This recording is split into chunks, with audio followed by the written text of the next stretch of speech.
say good. Pass that hat around. Come on. You can't come and get a free concert and not pay for that. Put some money in that. This young man positions himself in a place where he can receive blessing. Where he can receive blessing. Where have you positioned yourself where God is going to intersect in your life? Where have you positioned yourself where God can show up and give you the blessing that you've been asking? Amen. Why do we keep going to these gatherings of men? Why? Because that's a place where God can show up and give you some blessing and some community. Why do we keep coming together in this place? Why? Because it's a place where God can show up. Why do you keep coming to that Bible study? Why do you keep opening up that word? Because this is a place where God can show up and intervene in your life. Where have you positioned yourself? Where have you positioned yourself? What intersection are you sitting at where God can intervene? What intersection are you bringing your hopes and disappointments to where he can show up and say, with promise and deliverance? What intersection are you showing? As adults, we also have the responsibility of doing what he says. Jesus spits on the ground, makes the mud, puts it on the man's eyes, and tells him to go now and wash. To go. And he's got to take these steps. And he's still blind. And he still has to take these steps. He's still blind. And he still has to take these steps. Did I mention? He is still blind. But he still has to take these steps. I'm the kind of person that I want experience. If I was that boy, I would say, Jesus, give me now. I don't want to go nowhere. Give it to me now. But he asked him to keep taking faithful steps. I want a job, God. I've been searching for a job. Would you give me that job right now? I want a really good job. No, keep taking faithful steps. God, I'm asking. He is tall and dark and handsome. I know he's out there, Lord. Give him to me. And Lord, let him have those light brown eyes. That would be so nice, by the way. Hector, the worship leader. That guy's too pretty. His eyes are light greeny brown. I told him, you are not allowed to look at my wife ever. You know I can't tell you, but I don't want to go, oh, hello. And I'll be like, no, baby, this is what you got. Keep walking, Karen. One step at a time. You see,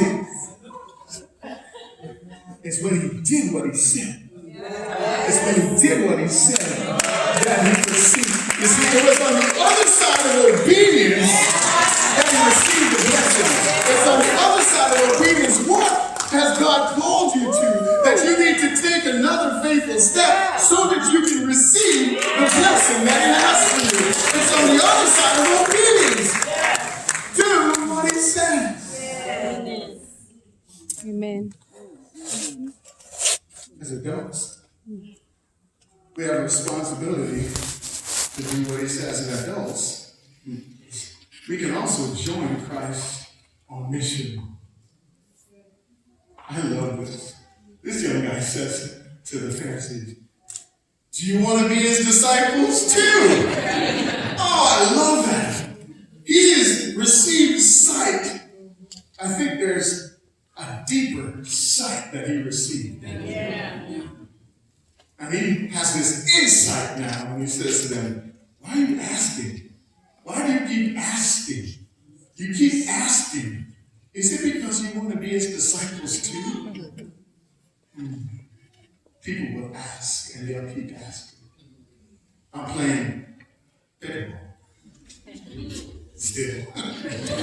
Always. And I'm playing, and across the net from me, there's this guy. I won't say his name. But let's just say it rhymes with Daphne. And so I'm playing, and he says to me, hey, Storm, I heard something. I just want to know if it's true. And I said, yeah, what's that? He says, I heard you're a pastor. I He said, yeah, that's true. He said, oh man, I got questions for you.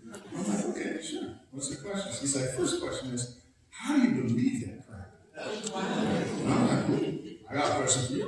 He said, what's that? I said, how do you not believe that? No, I'm serious. I got questions. I said, no, bro, I know you got questions. I would love for you to ask me something and you will this. Yes, I know you got questions, but here's what we're going to do. Over a series of 7 to 8 weeks, here's this course I've been wanting to do. It's called Alpha, but we're going to rename the whole thing. We're going to call it God, Wings, and Gifts, right? Because we're going to talk about God, we're going to have some wings, and we're going to have some gifts. Yes, I said gifts. Guinness, if you look it up, is a great Christian company, great Christian family. They've done so many great things for the Lord. It's the only beer that you can take to the hospital because it has healing properties. Guinness. So God, Wings, and Gifts. And the moment I finished saying that, 8 weeks, the guy beside me, his name is Joe, puts up his hand and says, I'm in. I'm in. And then the other guy across from the other side of that says, I'm in too. And then they turned to him and said, you shut up, you're coming too. And then we sat down on the grass and we said, who else needs to be here? And we invited another 4 guys, and there's 8 guys that met over the series of 8 weeks to go over this alpha, so because they had all kinds of questions.